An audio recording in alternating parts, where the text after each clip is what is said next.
We are led in prayer today by Pastor Will Basham. Pastor Basham is the guest of the gentleman from the 22nd, Delegate Jeffries. Let's pray. Our Father in heaven, thank you so much for the grace that you have shown each of us this day. And Lord, we come today understanding the great privilege that we have in this country, in this great state. Lord, I thank you for each of these delegates, and I pray for wisdom for them as they go about their business today. Lord, would you guide them and have your way today? Lord, we thank you that you have privileged all of us with the grace that we've seen, and we thank you through the blood of Jesus. And it's in his name we pray. Amen. Amen. Members and guests will please remain standing as we are led in the Pledge of Allegiance today by the gentleman from the 22nd, Delegate Jeffries. I pledge allegiance to the flag of the United States of America and to the republic for which it stands, one nation under God, indivisible, with liberty and justice for all. Members and guests may be seated. Reading of the Journal. Journal of the House of Delegates, Charleston, Monday, February 4th, 2019. Gentleman 35th, Delegate Byrd. Thank you, Mr. Speaker. I would ask unanimous consent that further reader of the Journal be dispensed with and it be approved as having been read. Gentleman 35th asked unanimous consent that further reading of the Journal be dispensed with and that it be approved as having been read. Is there objection? Chair hears no objection. So ordered. Introduction to guests. Gentleman 28th, Delegate Pack. Thank you, Mr. Speaker. It is my distinct honor this morning to introduce a very, very good friend of mine. He also happens to be my predecessor in this seat. He is a former member of this body, the Honorable John D. O'Neill.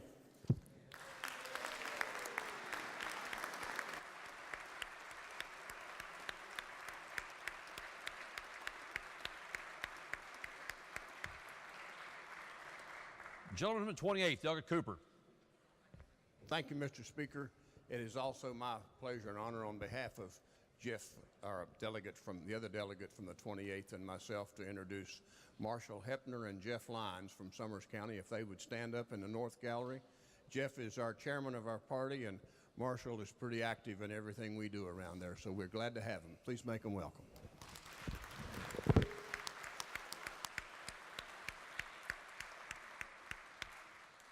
Gentleman the 16th, Delegate Mant. Good morning, Mr. Speaker. I would like to introduce a retired Cabell County educator and a member of the AARP Capital Advisory Team, Irvin Scarberry. Would you please stand? And the House, please make him feel welcome. Thank you.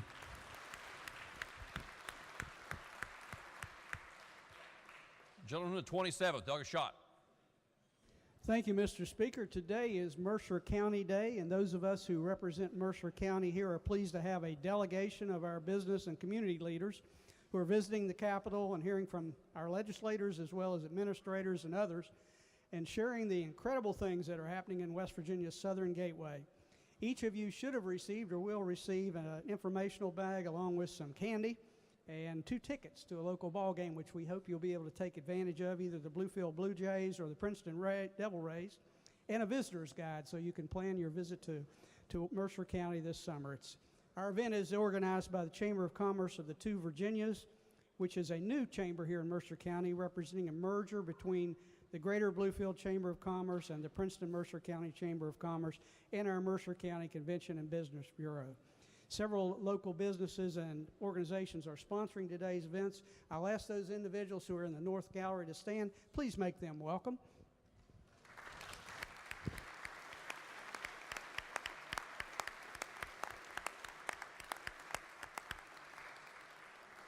Lady from the 32nd, Delegate Kessinger. Thank you, Mr. Speaker. Today we're joined by members of the West Virginia chapter of the Alzheimer's Association, and they're just sharing their stories about some of their experiences with Alzheimer's and dementia. So if they would stand and the House make them welcome.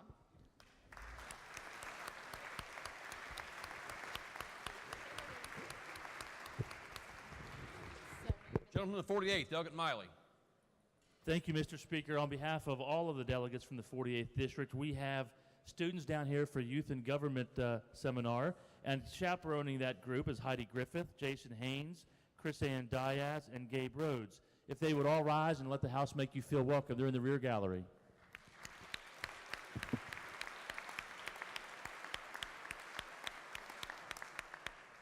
Gentleman the 6th, Delegate Kelly. Mr. Speaker. In the North Gallery today, also with Youth and Government, I'm honored to introduce some leaders of tomorrow. Hopefully some of them will be on this floor one day. From Tyler County Middle School, Emily Gorby, Jake Boggs, Walker Hoover, Jesse Griffith, and they're chaperoned by Mr. Underwood. Would the House welcome them this morning?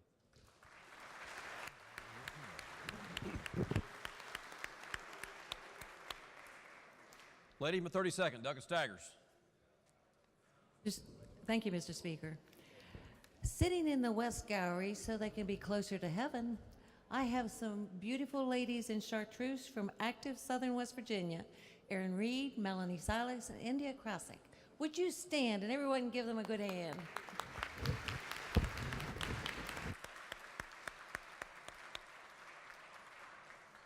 Gentleman in the 22nd, Delegate Jeffries.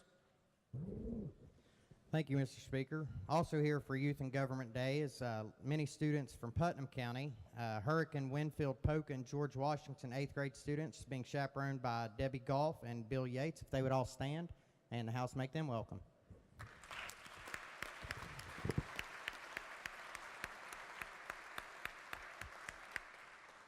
Gentleman in the 51st, Delegate Williams. Thank you, Mr. Speaker. By 2025, 44,000 West Virginians will have Alzheimer's. And with that, we have a lot of folks here today advocating for that issue. And for Montague County, on behalf of the other delegates from the 51st, we have Christina Beck, Teresa Plum, Pam McDonald, and Maria Mancuso. If they would please stand and if the House would give them a warm welcome.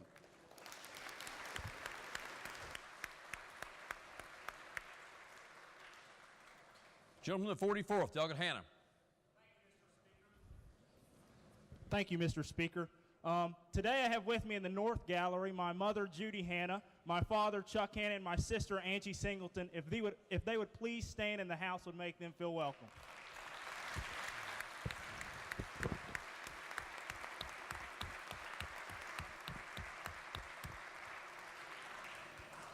Gentleman in the 19th, Delegate Thompson. Thank you, Mr. Speaker. On behalf of myself and Delegate Hicks, we have several pages from Pritchard Elementary School today. If they would rise, I will do some, and Delegate Hicks will do some more here. They are Dawson Napper, Krish Patel, Isaiah Zirkle, and Brianna Bowen. Please give them a round of applause.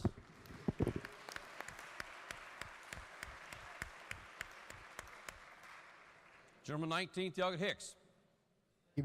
Thank you, Mr. Speaker. On behalf of Delegate Thompson, myself, Chad Lovejoy, and Matt Rohrback, I'd like to announce that we have several kids from the grade school located in Pritchard, West Virginia, serving as pages. And these pages are Caden Gilkerson Price, Sarah Kirk, Reese Lovern, Emily Meredith, Kylie Eckers, Brooklyn Eckers, Anna from Micahs, and Blake McCula.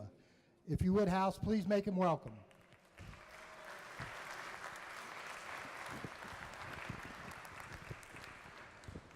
The gentleman in the 46th, Delegate Martin.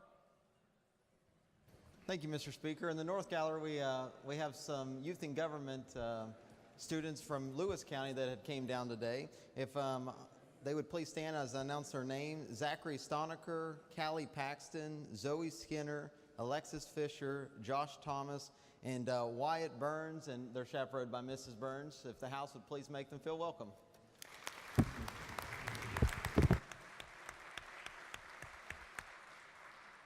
Lady in the 4th, Delegate Zukoff. Thank you, Mr. Speaker. On behalf of Delegate Canistro and myself, I'm pleased today to introduce our Marshall County youth and government participants, some of our best and brightest students from Cameron High School, Moundsville Middle School, and Sherrard Middle School, and their dedicated teacher chaperones from Sherrard Middle School, Jeff Stevens, Amy Jones, and Jessica Meyer. If they would all stand in the House, please make them welcome.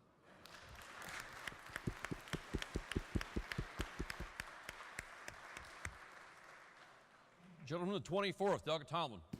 Thank you, Mr. Speaker. On behalf of myself and Delegate Rodriguez, I'd like to welcome our pages today: Noah Maynard, Graydon Clay, Mila Goebel, Haley Collins, Braxton Sword, Chloe Kahn, John Osborne, Emma Fryer, and those are from South Man Elementary. And then The South Gallery, we have the school. They're escorted by school counselor Dana Evans and her parents. Thank you.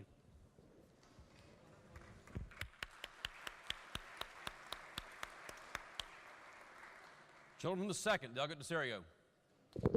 Thank you, Mr. Speaker. In the South Gallery today, we have some representatives with the West Virginia State Building Trades. I believe they're all carpenters from southern West Virginia. If they could stand and the House make them welcome.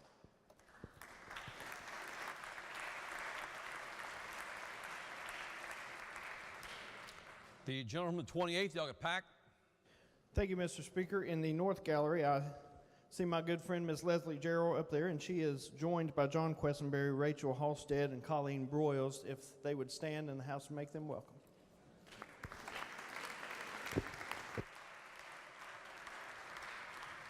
Are there further introductions? If not, reports to standing committees. Committee on Government Organization has had under consideration House Bill 2528 relating to employees of the Commission of Agriculture and House Bill 2696 creating an additional index system for state-owned lands. Reports the same back with recommendation that each do pass. Report to be received. Committee on Government Organization has had under consideration House Bill 2392 allowing the Alcohol Beverage Control Commissioner to issue special one-day licenses for charitable events, and House Bill 2601 relating to the review and approval of state property leases. Reports back committee substitutes, therefore, with recommendation that the committee substitutes each do pass.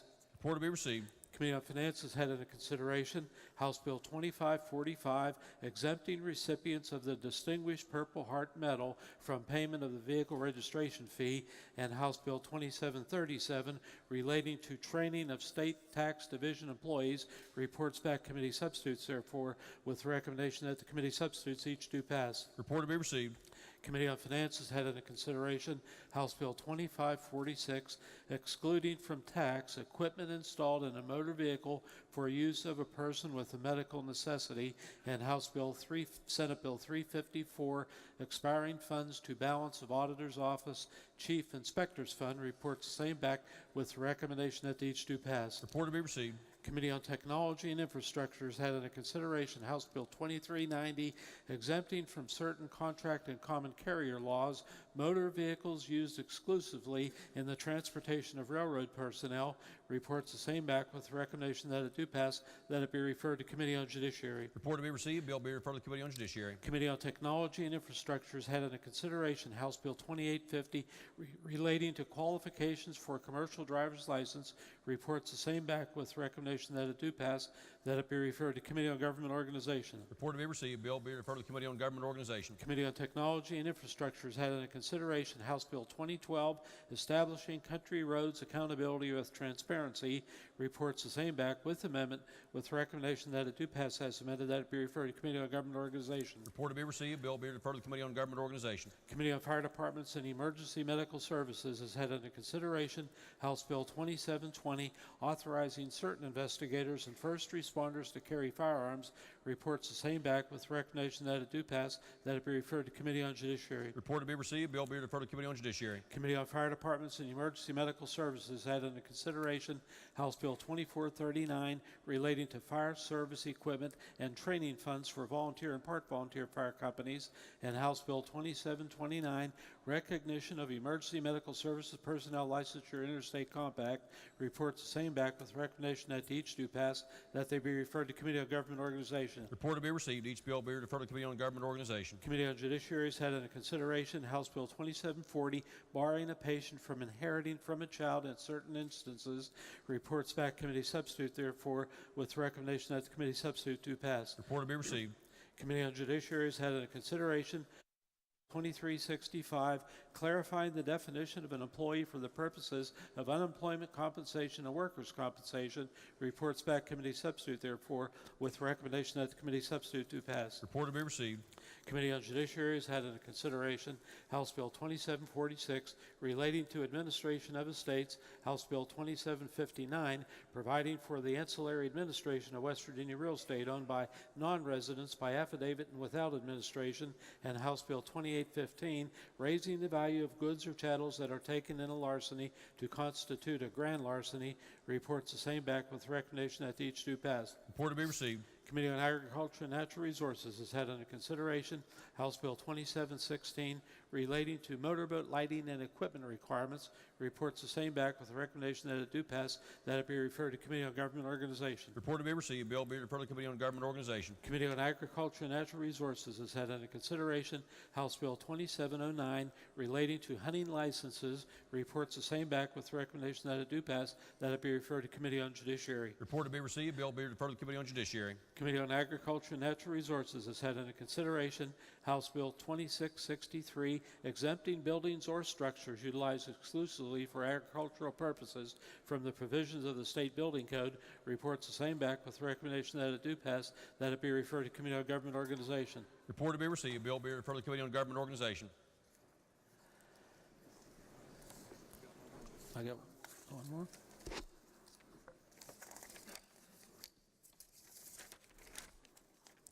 Committee on Education has had under consideration House Bill 2554 relating to transfers and enrollment policies for students in public schools. Reports the same back. Reports back committee substitute, therefore, with recommendation that the committee substitute do pass. Report to be received. Are there further committee reports? Reports of select committees, messages from the executive, messages from the Senate. The clerk of the Senate announced that the Senate has passed with amendment House Bill 2351 relating to regulating prior authorizations. Message will be received. Lady from the 49th. Mr. Speaker, I ask unanimous consent that the bill be taken up for immediate consideration. Lady from the 49th asked unanimous consent that the Senate message and the bill be taken up for immediate consideration. Is there objection? Chair hears no objection. Lady from the 49th. The Senate amendment expands the policies discussed in the House bill. First, the amendment adds definitions to provide clarity, provides additional details regarding items that should be included in the prior authorization form.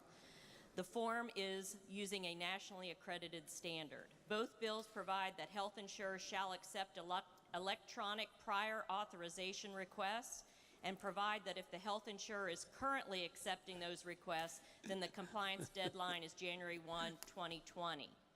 The amendment provides that one prior authorization for an episode of care may be provided, but excludes from this process out-of-network care. A separate prior authorization would need to be submitted for that. A deadline for the health insurer to respond to an electronic prior authorization with complete form is within 7 days. This is the same time frame in the House version. This time frame is decreased to 2 days, whereas requests for care could either jeopardize the life, health, or safety of the patient or others due to the patient's psychological state, or the patient would be subject to adverse health consequences. This amendment makes it clear in the event of incomplete submission of information, the health insurer must identify all deficiencies within 2 business days, and the healthcare practitioner shall respond within 3 business days. The amendment also provides that any inpatient prescription written at the time of discharge shall not be subject to prior authorization requirements and shall be immediately approved for not less than 3 days. If additional medication is to be substituted, it must be of an equivalent class.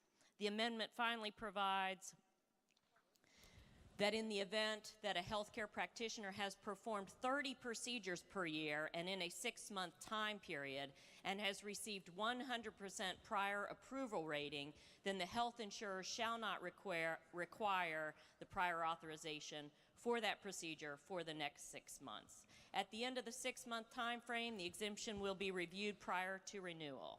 The health insurers must accept prior authorization requests for pharmacies in a specified time frame, and this amendment provides that the section is effective for policy, contract, plans, or agreements on or after January 1st, 2020. Mr. Speaker, I move that the House concur in the Senate amendment with amendment. Question before the House is a motion by the lady from the 49th that the House concur in the Senate amendment with further amendments. Is there discussion? Is there discussion? If not, those in favor will please say aye. Those opposed will please say no. Ayes have it, and the amendment is adopted. Question before the House is now the passage of the bill as amended by the House and further amended by the Senate. Those in favor of the bill will vote aye. Those opposed will vote no. The clerk will prepare the machine.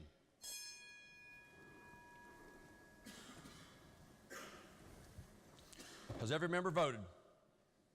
If so, the clerk will close the machine and ascertain the result. On this question, 96 ayes, 0 nays, 4 members absent not voting. More than a majority of those members elected to the House having voted in the affirmative, chair declares the bill passed. Clerk will please report the title. House Bill 2351. Are there amendments to the title? Delegate Ellington moves to amend the title. Question before the House is the adoption of the title amendment. Those in favor of the title amendment will say aye. Those opposed will say no.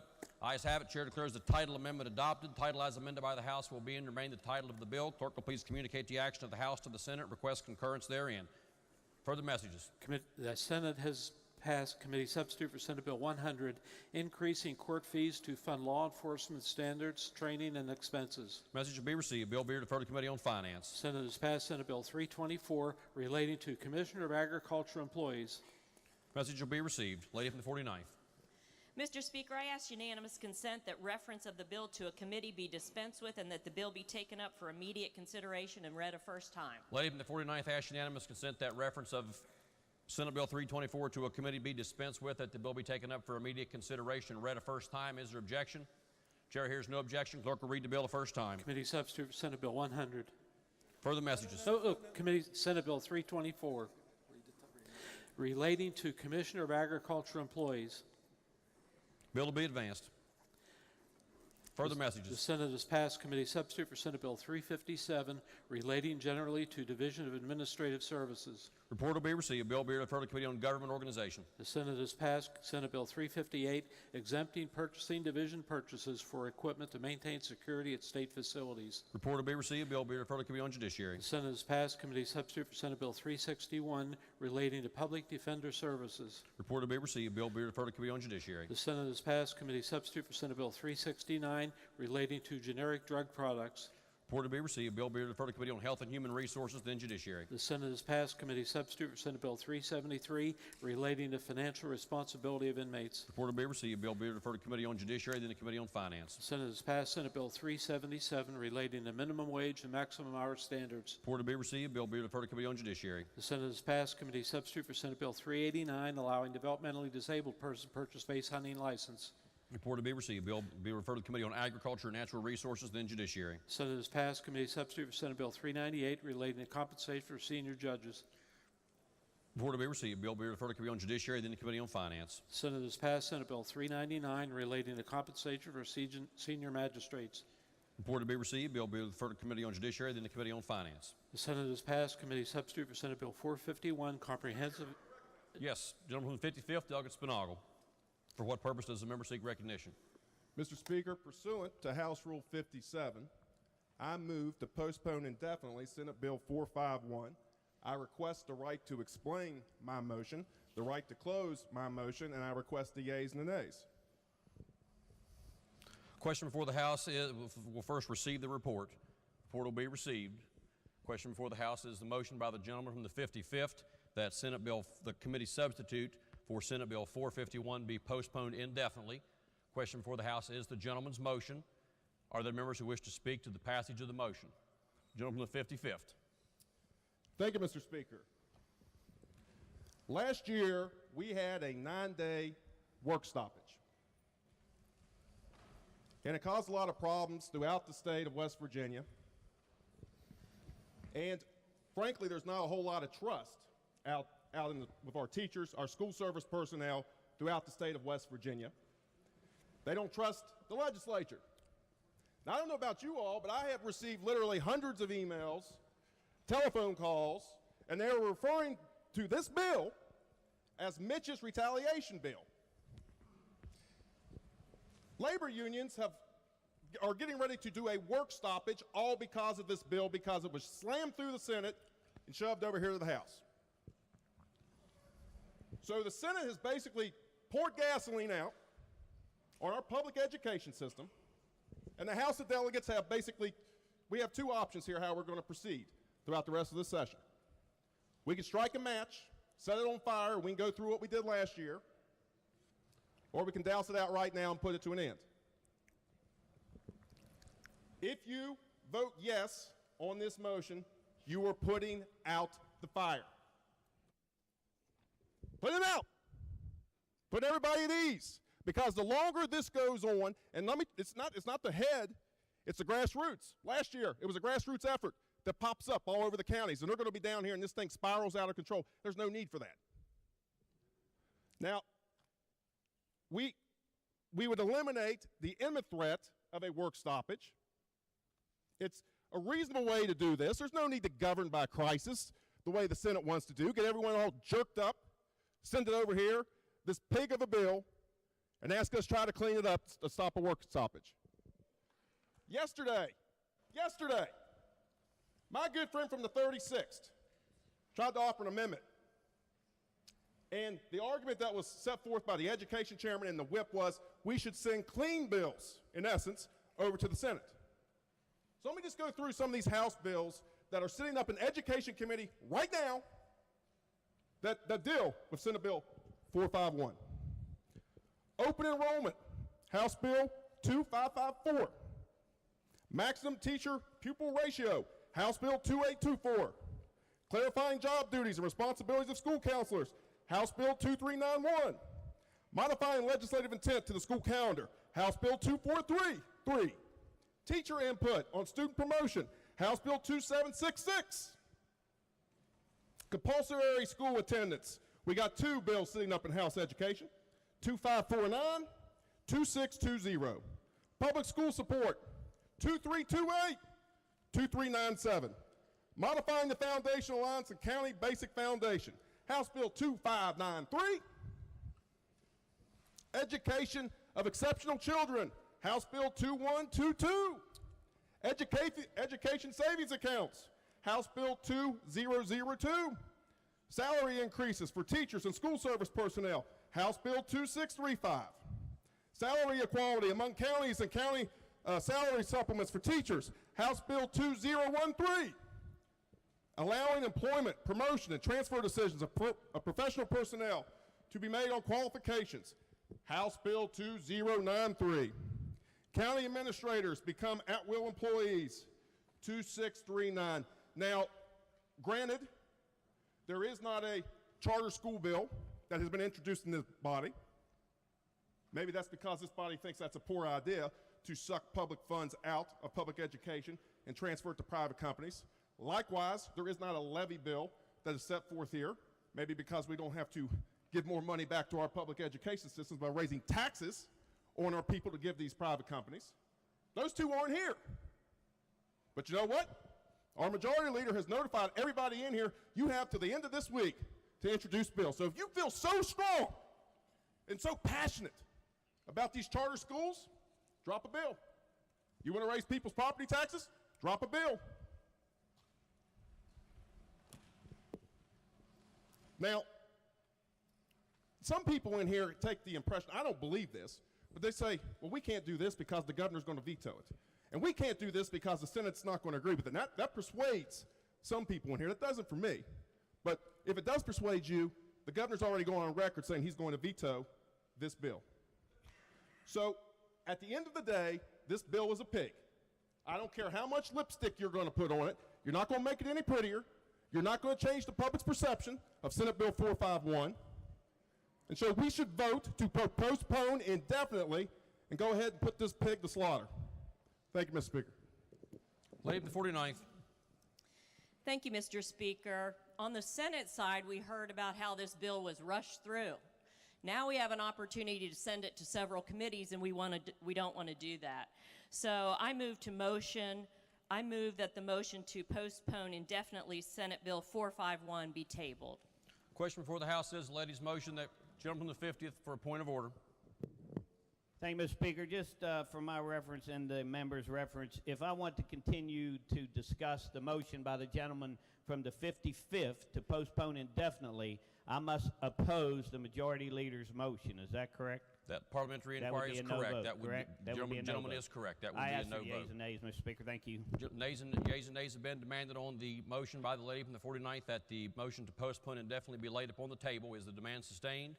Demand is sustained. The motion to table is not a debatable question. For what purpose does the gentleman from the 66 seek recognition? Point of inquiry, Mr. Speaker. Gentleman may state his point. If it is the will of this body to take up this legislation, have an opportunity to consider it fully in committee, we would vote green on this motion. Is that correct? That is, gentleman, is correct. Thank you so much. Question before the House is the motion by the lady from the 49th that the motion to postpone indefinitely committee substitute for Senate Bill 451 be laid upon the table. The ayes and nays have been demanded. Those in favor of the motion to lay upon the table will vote aye. Those opposed will vote no. Clerk will prepare the machine.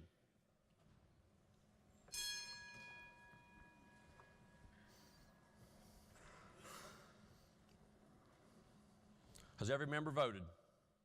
Has every member voted? If so, the clerk will close the machine and ascertain the result. On this question, 52 ayes, 44 nays, 4 members absent not voting. More than a majority of those present having voted in the affirmative, Chair declares the motion adopted. Motion to postpone indefinitely is laid upon the table. Further message from the Senate. The Senate has adopted Senate Concurrent Resolution 23. Chair is in error. Chair is in error. Committee substitute for Senate Bill 451 will be referred to the Committee on Education, then the Committee on Finance. The Senate has adopted Senate Concurrent Resolution 23, Jeffrey Allen Clovis Memorial Bridge. Before to be received, the resolution will be referred to the Committee on Technology and Infrastructure, then the Committee on Rules. Are there further messages from the Senate? Resolutions, petitions, motions, bills introduced, unfinished business, bills on third reading. Senate Bill 268, updating meaning of federal taxable income in West Virginia Corporation Net Income Tax Act. Gentleman from the 10th, Delegate Chris, to explain the bill. Thank you, Mr. Speaker. Good morning. The bill provides for the tax year 2018. The meaning of the terms in the West Virginia statutes relating to corporate net income tax will have the same meaning as those terms under the federal statutes as amended between December 31, 2017 and January 1, 2019. Mr. Speaker, I urge passage. Question before the House is, shall the bill pass? Are there members who wish to speak to the passage of the bill? If not, the question before the House is, shall the bill pass? Those in favor will vote aye. Those opposed will vote no. The clerk will prepare the machine.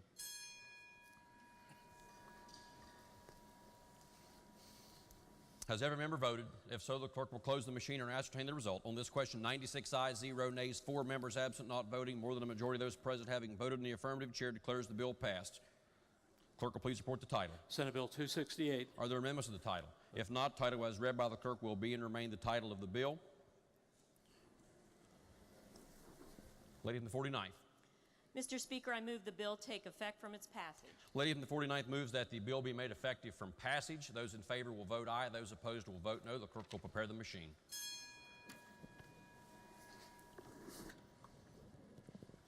Has every member voted? If so, the clerk will close the machine and ascertain the result. On this question, 96 ayes, 0 nays, 4 members absent not voting. More than 2/3 of those elected having voted in the affirmative. Chair declares the bill effective from passage. Clerk will please communicate the action of the House to the Senate. Request concurrence therein. Next bill on third reading. Senate Bill 269, updating terms used in West Virginia Personal Income Tax Act. Gentleman from the 10th, Delegate Chris, to explain the bill. Thank you, Mr. Speaker. This bill will amend the provisions of the West Virginia Code relating to West Virginia personal income tax. The bill provides that the tax year 2018, the meaning of the terms in the West Virginia statutes relating to personal income tax, will have the same meaning as those terms under the federal statutes as amended during the year 2018. Mr. Speaker, I urge passage. Question before the House is, shall the bill pass? Are there members who wish to speak to the passage of the bill? If not, the question before the House is, shall the bill pass? Those in favor will vote aye. Those opposed will vote no. The clerk will prepare the machine.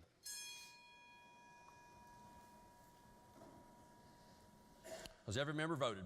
If so, the clerk will close the machine and ascertain the result. On this question, 96 ayes, 0 nays, 4 members absent not voting. More than a majority of those elected having voted in the affirmative. Chair declares the bill passed. Clerk will please report the title. Senate Bill 269. Are there amendments to the title? If not, title as read by the clerk will be and remain the title of the bill. Lady from the 49th. Mr. Speaker, I move that the bill take effect from its passage. Lady from the 49th moves that the bill be made effective from passage. Those in favor will vote aye. Those opposed will vote no. The clerk will prepare the machine. Has every member voted? If so, the clerk will close the machine and ascertain the result. On this question, 96 ayes, 0 nays, 4 members absent not voting. More than 2/3 of those elected having voted in the affirmative. Chair declares the bill effective from passage. Clerk will please communicate the action of the House to the Senate. Request concurrence therein. Next bill on third reading. Committee substitute for Senate Bill House Bill 2004, providing for a program of instruction to workforce preparedness. Gentleman from the 48th, Delegate Hamrick, to explain the bill. Thank you, Mr. Speaker. This is a targeted workforce development bill that begins with broad information for all students on the opportunities in career and technical education and what they need to do to prepare for them. The bill makes career and technical program information easily accessible to all students and their parents beginning in middle school. It provides for instruction for all secondary students on general workforce preparedness and common skills and attributes sought by employers. It may be integrated into existing courses, and schools may work through their LSICs and business partners to deliver this instruction. It requires the Division of Labor, the Fire Commission, the Fire Marshal, and occupational licensing boards to examine the apprenticeship and other employer-sponsored programs under their respective jurisdictions to grant credit for the knowledge and skills students have already attained through their career and technical programs. The bill requires secondary schools and community and technical colleges to ensure their programs of study allow students to move through a coordinated, non-duplicative progression of courses that prepares them for employment in high-wage, high-demand occupations. And finally, Mr. Speaker, the bill requires our secondary schools and community and technical colleges to work together on identifying high-demand, high-wage occupations in their service areas and those identified by the Department of Commerce, and developing integrated programs of study leading to industry-recognized credential, certificate of applied science, or associate degrees in those areas. Information on career and technical occupations, licenses, apprenticeships, training programs, degrees, available courses, course requirements, and employment opportunities will be part of the information made easily accessible to students and parents beginning in middle school. Mr. Speaker, I urge passage of the bill. Question before the House is, shall the bill pass? Are there members who wish to speak to the passage of the bill? The gentleman from 36, Delegate Robinson. Thank you, Mr. Speaker. Will the chairman yield? Chairman does yield. Chairman, I have just a couple questions on this one. Now, we have a workforce preparedness program, and we have a couple parameters that they must teach, and then it opens it up for them to teach anything, correct? I'll give you hints on page 2.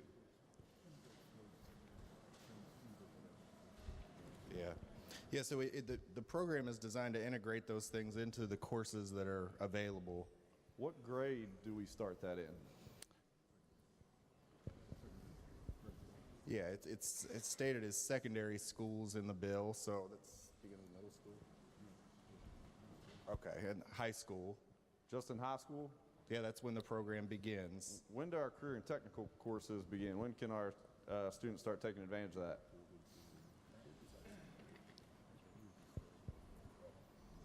Yeah, currently, as I understand it, in 11th grade. So if we're teaching, are we going to teach this course in 11th grade? Or are we going to teach it in 9th and 10th? Or do we direct them to do either one? Yeah, I mean, it's left up to the counties to decide the appropriate grade level. I would assume 9th grade. You assume, or that's in the bill? That is left up to a local control decision. Okay.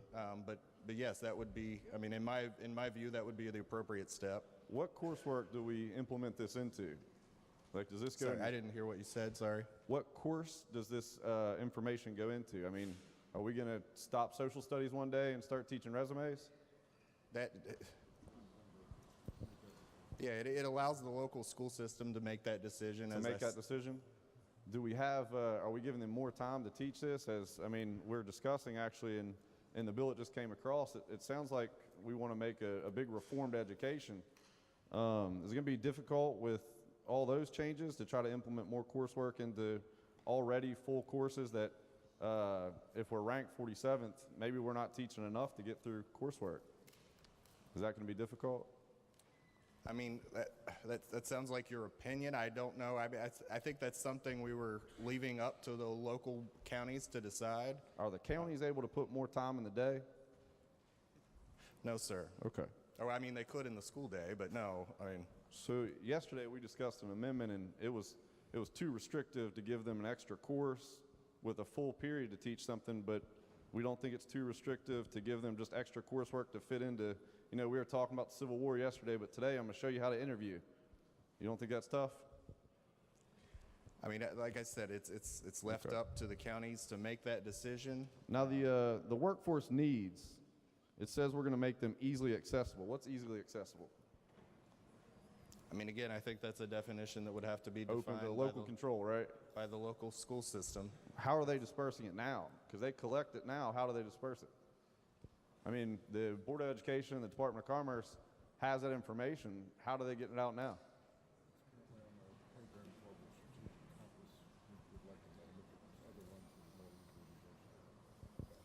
Yeah, so currently it's available in a program called Strategic Compass, but this bill is designed to... What's Strategic Compass? Can you tell me what that is?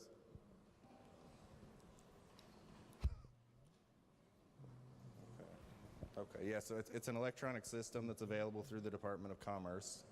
Do you know where that's available? Could you tell me the URL to be able to find that so we can take a look? I don't have the information in front of me. I'm sure we could find that. Is it strategiccompass.com?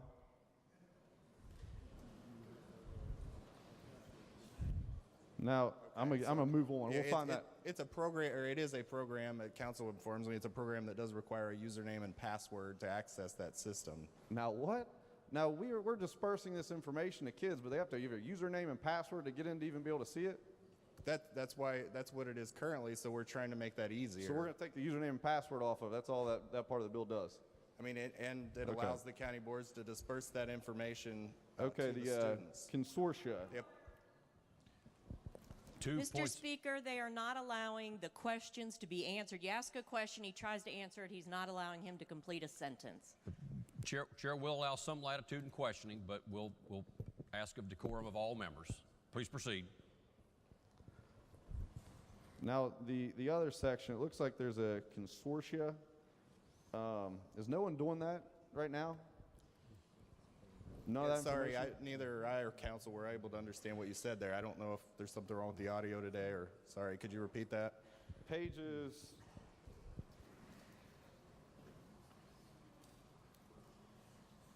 4, 5, 6, and 7 of this bill deal with collecting information.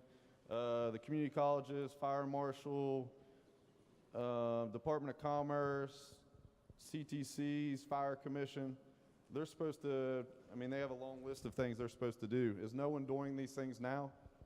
No, I think there's been some attempts in the past. I know there's always been a little bit of consternation between the community and technical colleges and the local school districts or the vocational ed programs. So this bill is kind of an attempt to bring them together and sort of force a dialogue in that situation. So this forces a dialogue. I mean, it's attempt, that's one of the parts of the bill. Yes, I mean, it starts that, it basically forces them to work together so that we're providing all the information that we need to the students. Okay, on page 5, you've struck 6A, B, and then on page 6, you've struck C. Now, that seems to be identical language you put back in 4. Can you explain to me why that was done? On page 4. So the B at the bottom of page 5? Bottom of page 5, you've struck 6A and B. On page 6, you've struck C.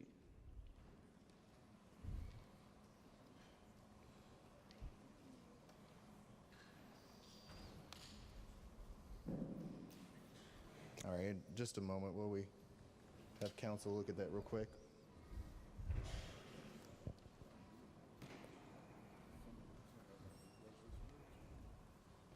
So yeah, some of that language was just moved by council when drafting the bill, just for flow of the information, since other things were removed as well. Some of that language or all that language? I mean, is it all a duplicate, or is it just moved for? Yeah, for clarity? all of what you mentioned, yes. There are other parts that were struck that weren't moved, but yes. Okay. On page 11, or number 11 on page 6, we've added, it seems to be that section is pretty wide open, that assessment can be done pretty much wide open there. And then we're adding that assessment may include, but is not limited to, the use of assessment instruments of the National Occupational Competency Testing Institute. Is there a reason why we would give a specific testing institute a mention there? Well, it's purposely left open in the bill. What I understand it is that's what's currently being used by the State Department, so that was just listed as an option. It's still allowed to be any test, but that one is listed specifically as just as an option. We could have added more. I think there's one called ACT Work Prep. That's another test that does a similar thing. Okay, thank you.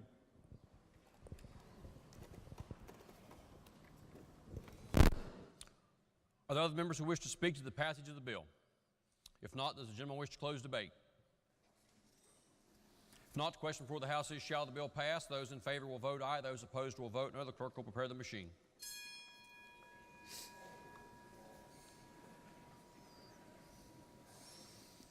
Has every member voted? Has every member voted? If so, the clerk will close the machine and ascertain the result. On this question, 95 ayes, 1 nay, 4 members absent not voting. More than a majority of those present having voted in the affirmative, chair declares the bill passed. Clerk will please report the title. Committee substitute for House Bill 2004. Are there amendments to the title? If not, title as read by the clerk will be entered. The title of the bill. Clerk will please communicate the action of the House to the Senate. Request concurrence therein. Next bill on third reading. Committee substitute for House Bill 2420, establishing the Mountaineer Trail Network Recreation Authority. Gentleman of the 56, Delegate Howell, to explain the bill. Thank you, Mr. Speaker. The purpose of this bill is to establish the Mountaineer Trail Recreation Authority. The legislature found that there is a significant need within the state for managed facilities to provide trail recreation for hiking, biking, bicycle enthusiasts, and others. Establishing the Trail Authority will allow for significant economic and recreational benefits for the state. The authority will be comprised of 21 members appointed by the governor. The county commission from each participating county will recommend 3 individuals to be considered, and the governor will pick 2.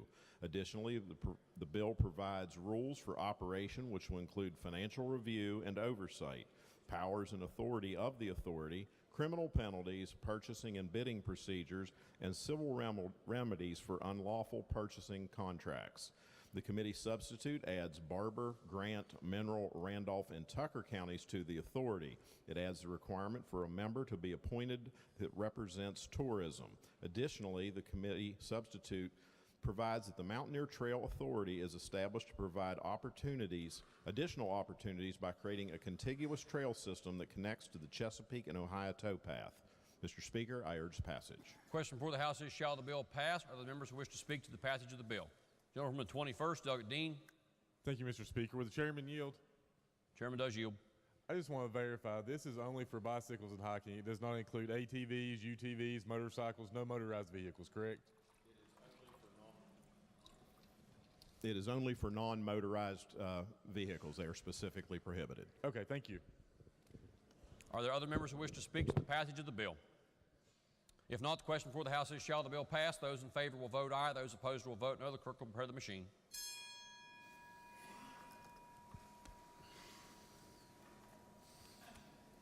Has every member voted? If so, the clerk will close the machine and ascertain the result. On this question, 96 ayes, 0 nays, 4 members absent not voting. More than a majority of those present having voted in the affirmative, chair declares the bill passed. Clerk will please report the title. Committee substitute for House Bill 2420. Are there amendments to the title? If not, title as read by the clerk will be and remain the title of the bill. Clerk will please communicate the action of the House to the Senate. Request concurrence therein. Next bill on third reading. House Bill 2666, supplemental appropriation, Department of Veterans Assistance. Gentleman 64th, Douglas Householder, to explain the bill. Thank you, Mr. Speaker. The purpose of this supplementary appropriation bill is to appropriate $6,200,000 in general revenue for the fiscal year ending June 30th, 2019 to the Department of Veterans Assistance for expenditure during the fiscal year 2019 in the following funds: Department of Veterans Assistance, Veterans Nursing Home in the amount of $6 million, and in the Department of Veterans Assistance, the Veterans Grant Program of $200,000. I urge passage. Question before the House is, shall the bill pass? Are there members who wish to speak to the passage of the bill? If not, the question before the House is, shall the bill pass? Those in favor will vote aye. Those opposed will vote no. The clerk will prepare the machine.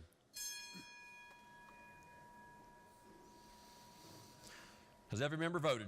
If so, the clerk will close the machine and ascertain the result. On this question, 96 ayes, 0 nays, 4 members absent not voting. More than a majority of those present having voted in the affirmative, chair declares the bill passed. Clerk will please report the title. House Bill 2666. Are there amendments to the title? If not, title as read by the clerk will be and remain the title of the bill. Lady from the 49th. Mr. Speaker, I move that the bill take effect from its passage. Lady from the 49th moves that the bill be made effective from passage. Those in favor will vote aye. Those opposed will vote no. The clerk will prepare the machine.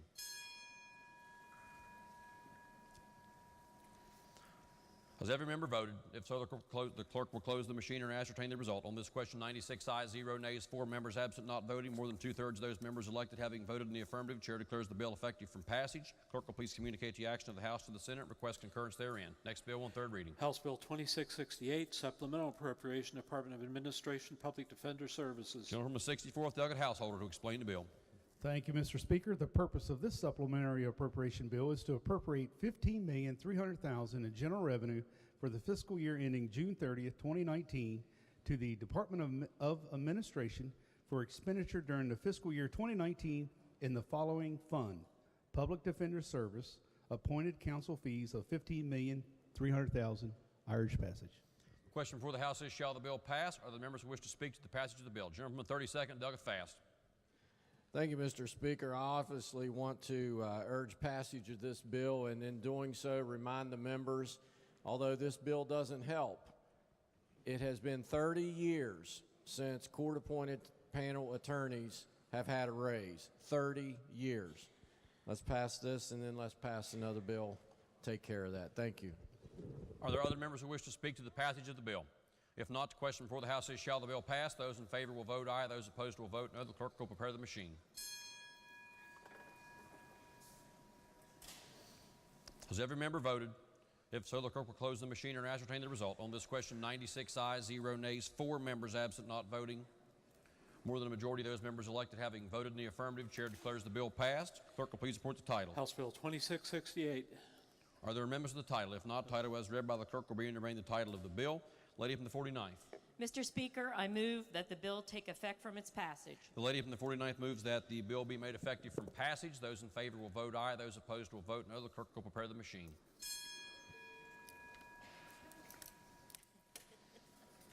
Has every member voted? If so, the clerk will close the machine and ascertain the result. On this question, 96 ayes, 0 nays, 4 members absent not voting. More than 2/3 of those members elected having voted in the affirmative, chair declares the bill effective from passage. Clerk will please communicate the action of the House to the Senate and request concurrence therein. Are there further bills on third reading? If not, bills on second reading. Committee substitute for House Bill 2363 relating to the Upper Kanawha Valley Resiliency and Revitalization Program. Are there amendments? Delegates Rowe and Robinson moved to amend the bill. This is HFA Rowe and Robinson 2-4 revised. Would either sponsor? Gentleman 36, Delegate Robinson. Mr. Speaker, I ask unanimous consent to withdraw my amendment. Gentleman 36 asks unanimous consent that the amendment be withdrawn. Are there objections? Chair hears the amendment will be withdrawn. Are there further amendments? If not, the bill will be advanced. Committee substitute for House Bill 2490, preventing, proposing, or enforcing rules that prevent recreational water facilities from making necessary upgrades. Are there amendments? If not, the bill will be advanced. House Bill 2691, providing that a license to carry a concealed deadly weapon expires on the holder's birthday. Are there amendments? If not, the bill will be advanced. Committee substitute for House Bill 2779, providing that proceeds from certain oil and gas wells to persons whose name or address are unknown are to be kept in a special fund. Are there amendments? If not, the bill will be advanced. Are there further bills on second reading? If not, bills on first reading. Committee substitute for Senate Bill 240, repealing certain legislative rules no longer authorized or are obsolete. Bill will be advanced. Committee substitute for House Bill 2204, prohibiting state licensing boards from hiring lobbyists. Bill will be advanced. Committee substitute for House Bill 2479, Corporate Governance Annual Discharge Act, Disclosure Act. Bill will be advanced. Committee substitute for House Bill 2481, permitting retail sale of alcoholic beverages on Sundays after 1 p.m. For what purpose does the gentleman from the 51st, Delegate Powell, seek recognition? Thank you, Mr. Speaker.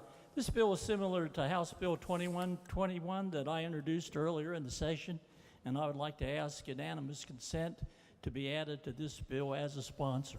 Gentleman asks unanimous consent to be added as a sponsor to committee substitute for House Bill 2481. Are there objections? Are there objections? Chair hears no objection. Bill will be advanced. Next bill on first reading. House Bill 2608, repealing the requirement of printing the date on a consumer deposit account was open on paper checks. Bill will be advanced. Committee substitute for House Bill 2686, relating to permitting the Supreme Court of Appeals of West Virginia to create a family drug court pilot program. Bill will be advanced. Are there further bills on first reading? If not, leaves of absence.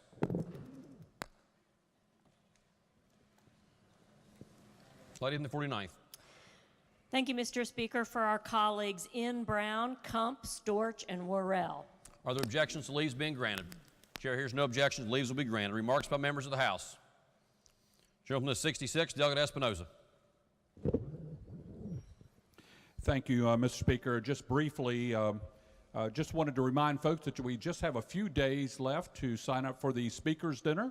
That Speaker's Dinner, of course, is February the 12th, right out here in the foyer in front of the chamber. You have until this Saturday in order to respond. If you'd like to attend the dinner, please see the staff in the Speaker's office. Again, you have until Saturday in order to RSVP for that dinner. Thank you very much. Gentleman from the 7th, Delegate Harshbarger. Thank you, Mr. Speaker. I just want to take a minute to talk a little bit about our hunting heritage here in West Virginia. As we're all aware, West Virginia became a state in 1863. This legislative body in 1869 took up our first hunting regulation. So we've been dealing with hunting regulations for over 150 years in this body right now.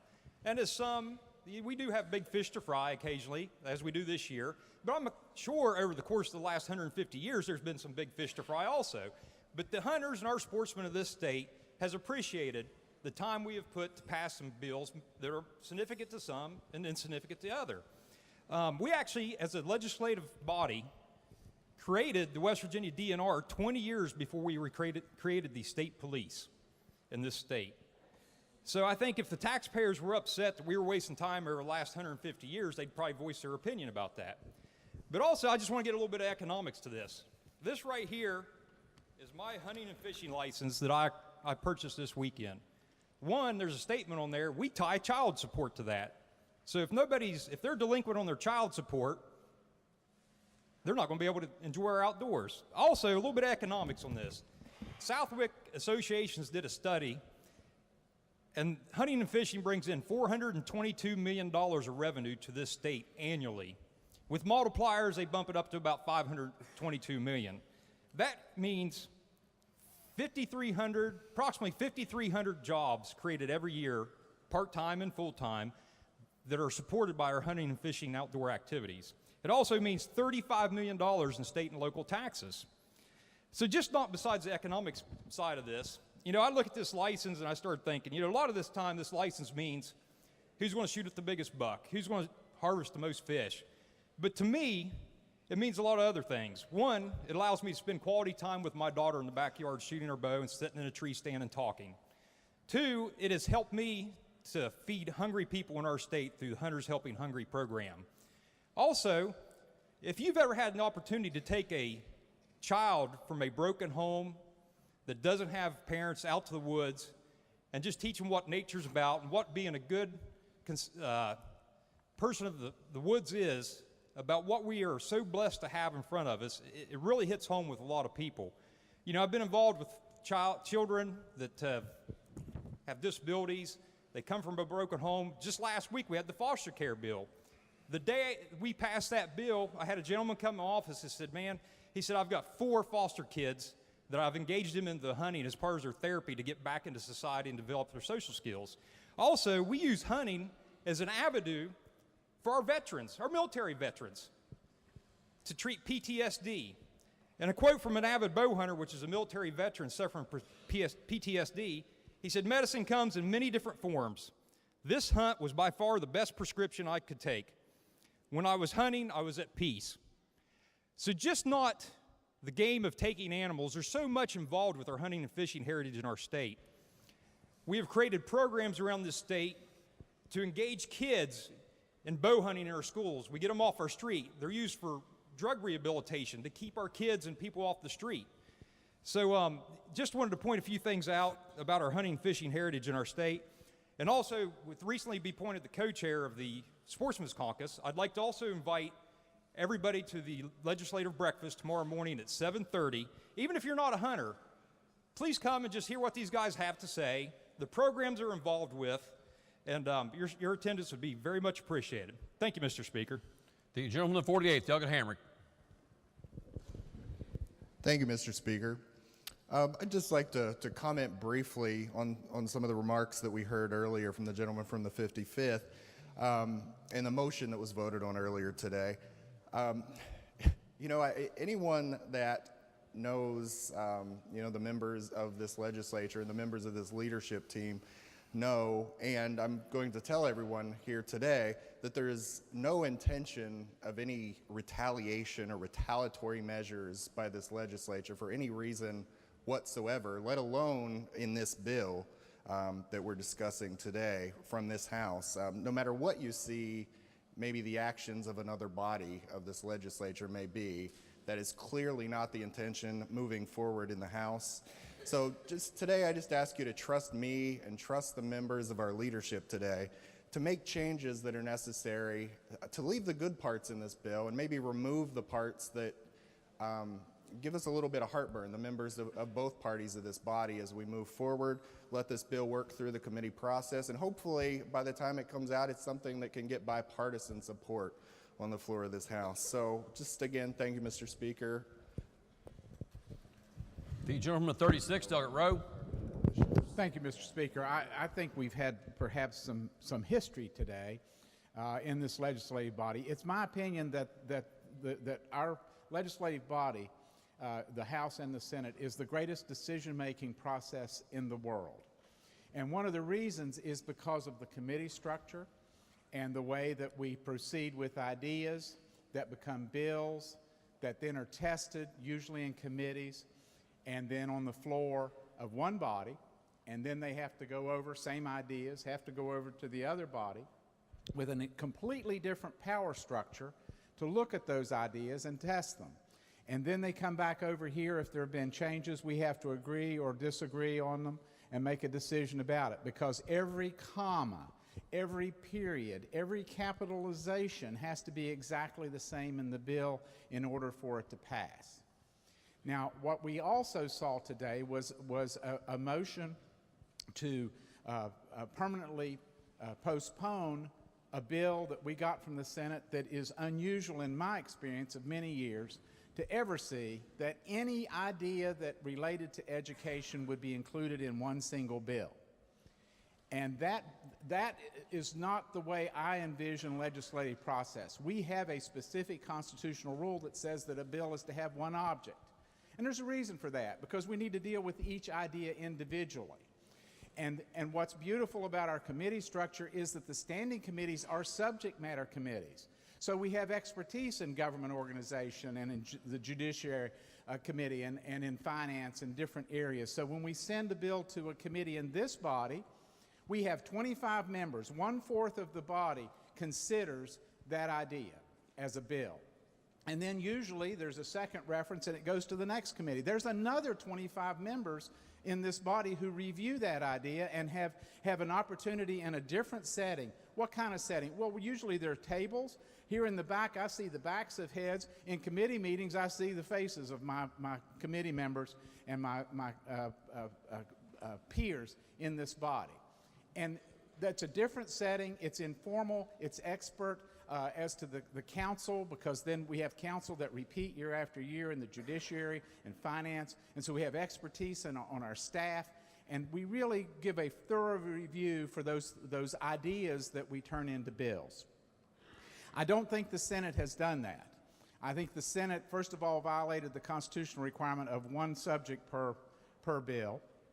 Also, it violated my sense of the importance of committees, because committees allow people an opportunity to comment, to ask questions, to be involved in the process, to test ideas, get counsel to explain the bills, and all of those things that we do in committees. The Senate didn't do that. They didn't send it to the Finance Committee, which is to look at the financial aspects of that bill. They took and put it on the floor.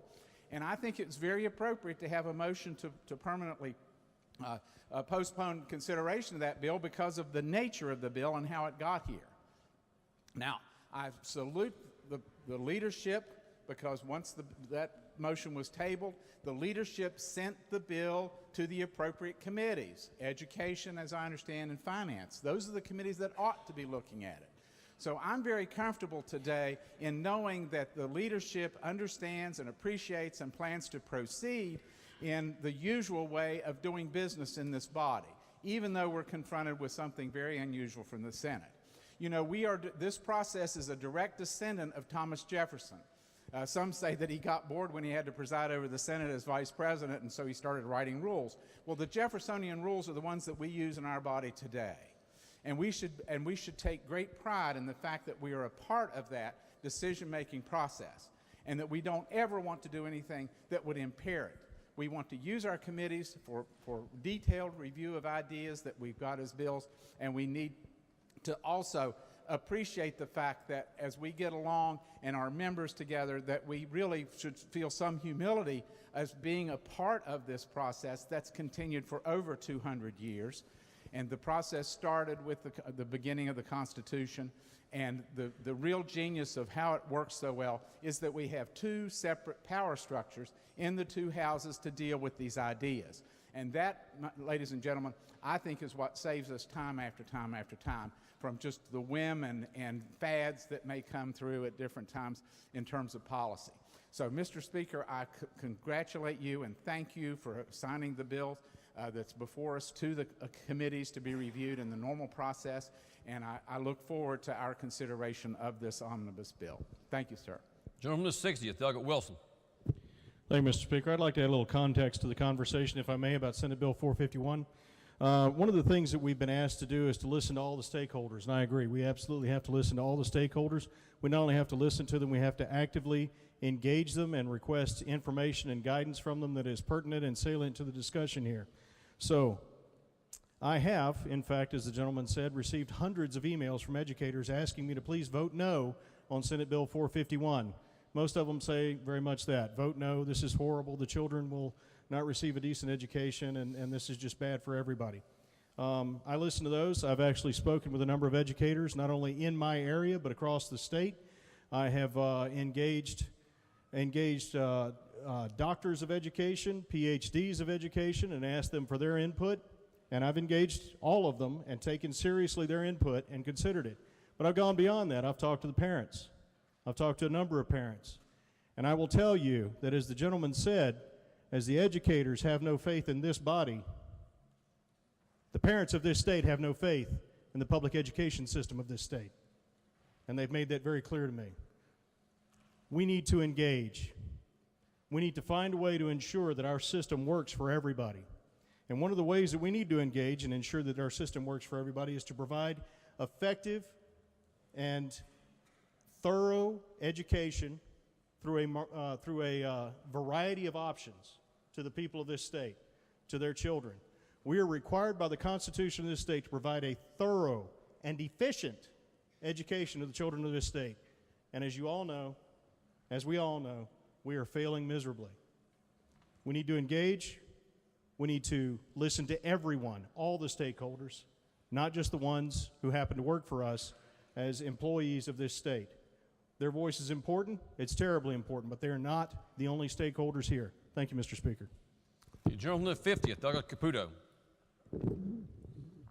Thank you very much, Mr. Speaker. I certainly am happy to hear that the education chair said that he seeks no revenge and he wants to give this bill a complete and thorough debate. Mr. Speaker, I appreciate you sending it to two committees so we can have that, because I have never been more happy than I have not being a state senator as I have in this last week.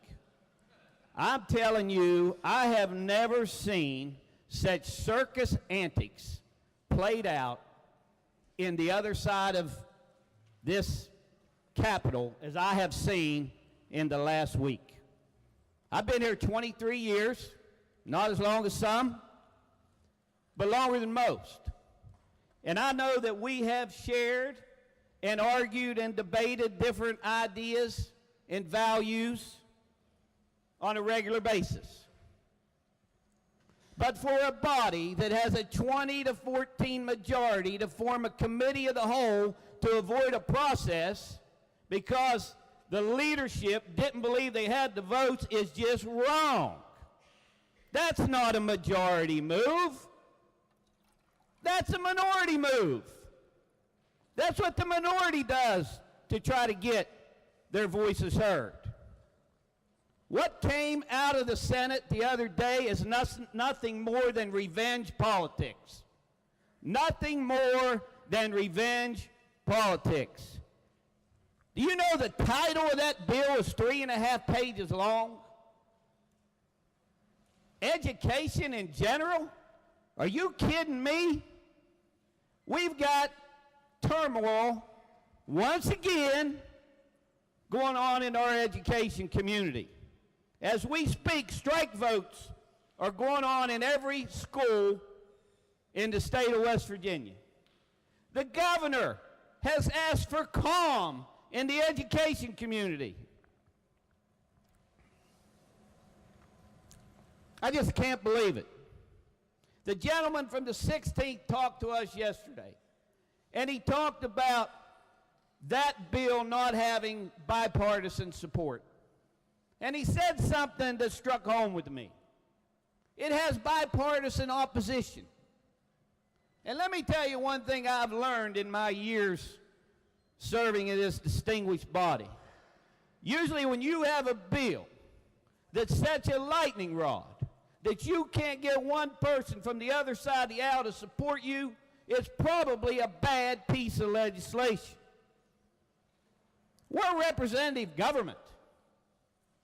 We may come from different values and we may serve for different parties. You are getting the same emails I'm getting. I know you are.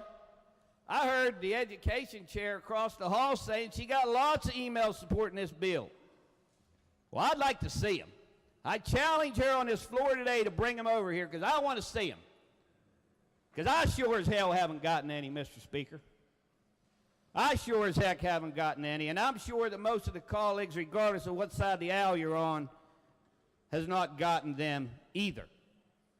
There's been no inclusion in this piece of legislation. If you talk to the AFT, the WVEA, the school service personnel, more importantly, the parents and the teachers, they didn't have a seat at the table. They didn't have a seat at the table. So what are we running? Model legislation to bring dark money into West Virginia to win campaigns? Look, I have a lot of faith and a lot of friends on that side of the aisle, and you have won your campaign, I believe, on your merits, and that's the way we should all run campaigns. But to craft legislation that I believe is only done for one reason, that's wrong. That's wrong. And I believe the parents do have faith in our education system in West Virginia, and I don't think it's as bad as people want to say it is all the time. Education has had a major impact on every one of our lives, or we wouldn't be here today. I only have a high school education, not one day of higher education. But I can tell you every teacher I had from the first grade, I can tell you every school cook I had, I can tell you every janitor I had, and I think it had a major impact on my life. Just the same as it did on my friend's life if he's an attorney, or my friend's life if he or she's a doctor. We all took different paths in life. But our educators helped us form that path and find that path. And I think we have an 85% graduation rate in West Virginia. Maybe not the best in the country, but certainly we're not at rock bottom, as some people want to lead us to believe.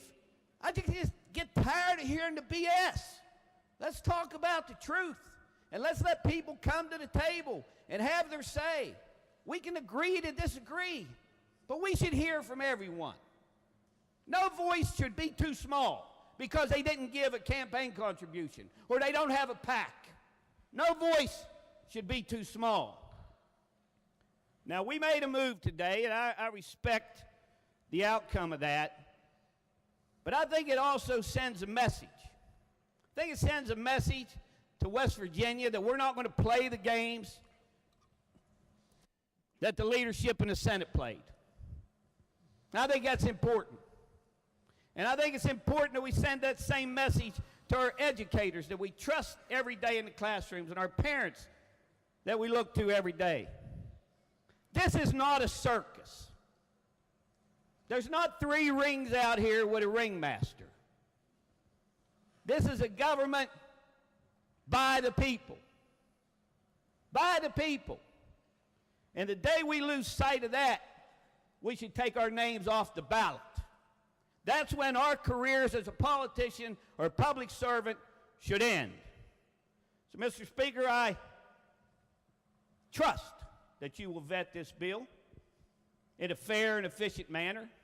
And I hope and pray that we break this bill up and we let each of those measures stand or fall on their own merit. But to include a non-severability clause to say that someone can't challenge something which is their constitutional right in the courts or you wipe out everything in the bill, that's wrong. It's just plain wrong. And I hope and pray that the House of Delegates has much more wisdom and much more compassion than the Senate did.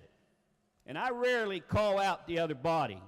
But this, Mr. Speaker, I believe people have been watching. I think they're highly upset with what happened over there. And I hope and pray that they look at the House and say, I'm glad you all just took the time to do things the way they're supposed to be done. Thank you, Mr. Speaker. The gentleman with 62nd, Delegate Bibby. Thank you, Mr. Speaker. I'd like to speak to SB 451 as well. Listening to what's going on here is nothing more than fear-mongering. I ran on school choice. I ran for parents to have the choice on how they wanted to get their kids educated. I didn't run to protect a professional education class. You would think, after listening to a lot of folks this morning, that we had a bill that was going to do away with public education in the state of West Virginia. No, we're not. We're putting together a bill that will reform education in West Virginia.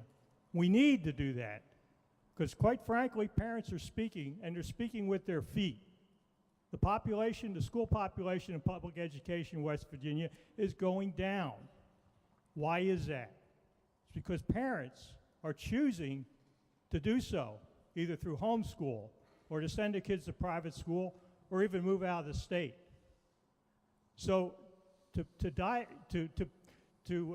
demagogue that this bill somehow is going to eradicate public education from the state of West Virginia is ludicrous. We're not doing anything to eradicate public education. We're providing parents a choice on how they want to educate their children. And if that choice is to stay in public education, they'll do that. If it's to do it in private education or homeschool, that's their choice. People, freedom is what we want. We want freedom to find our solutions. That's the best way to find solutions, is to give the people the freedom to solve their own problems. That's nothing more than what this bill is doing. And to answer the question, it is one object, and that object is to reform public education in the state. Now, this bill is probably not going to do it all in one fell swoop. It's going to take years. We didn't get here overnight.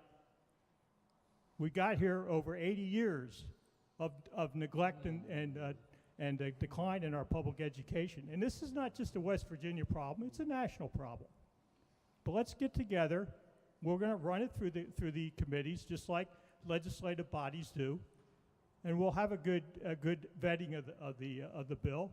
And what I'm positive and I'm confident that we'll come out with a bill that doesn't just solve it for one particular special interest group, but we want a bill that's going to address all of the citizens of West Virginia and give all of the citizens an opportunity and a say on how they want their children educated. I have more trust in a parent than I do in any educator with a PhD, and no matter what follows after their name. My grandfather grew up in the 1920s with no more than an 8th grade education and ran two or three businesses, one after another, and made a very good living with an 8th grade education. We have kids graduating from college today, some with PhDs, and can't get a job. Now something's wrong.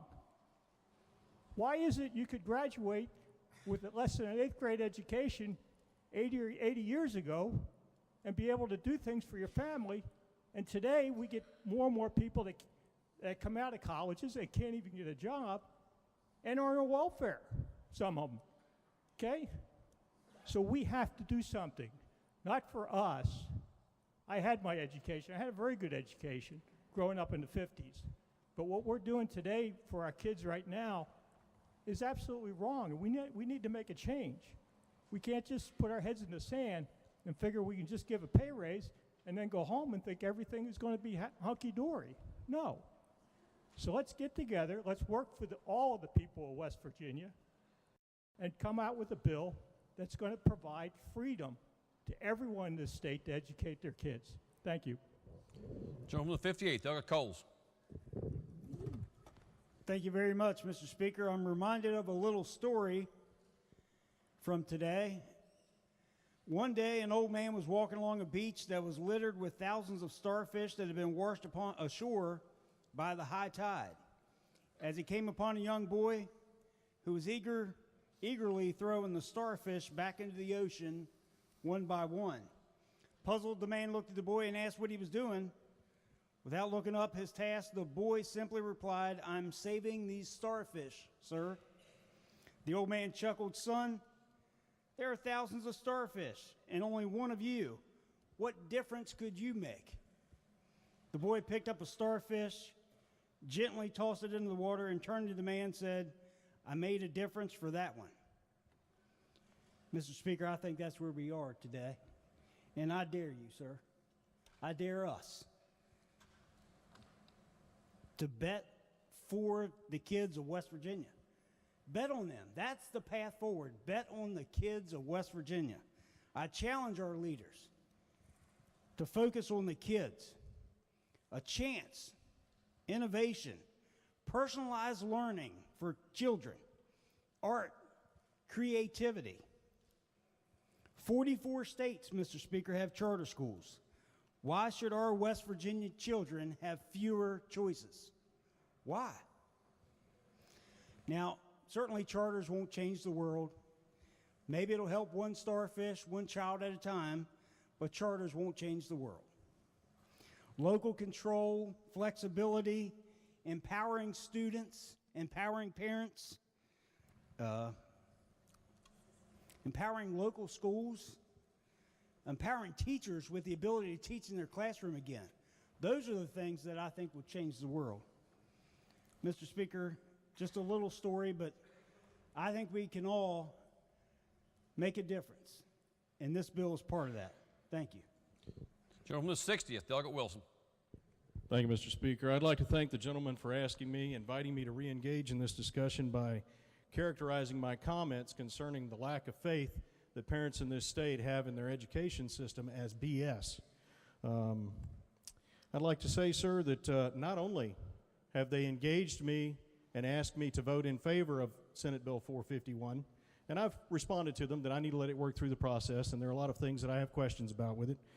But they've not only asked me to vote in favor of it to give them choice, but they've actually asked me to engage in a complete restructuring of the entire West Virginia public education system. These same parents who have discussed this with me have expressed their bitter disappointment that Senate Bill 451 provides such weak support for parents' rights to ensure a thorough and efficient education as required under the West Virginia Constitution by choosing for their children the most effective option from a vast majority of options. They're disappointed, but they're willing to accept this as a first step in the right direction. And I would like to say to any of my friends here who believe that my statement is BS, that I'm somehow fabricating this, obviously you're not hearing these people's voices. Perhaps it's because they're being shouted down, or perhaps it's because you're not listening. Thank you, Mr. Speaker. The gentleman 22nd, Delegate Jeffries.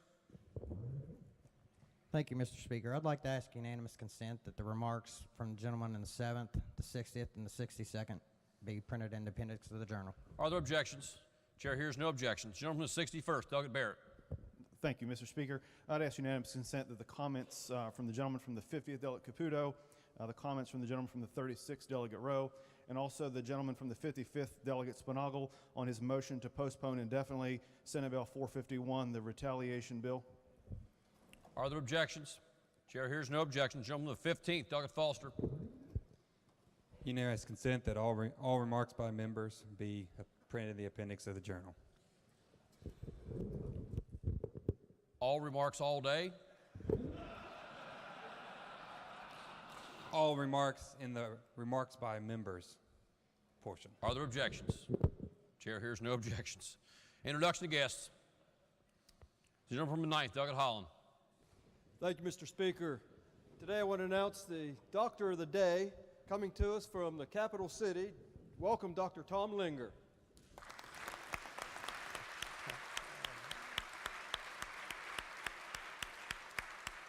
Are there further introductions?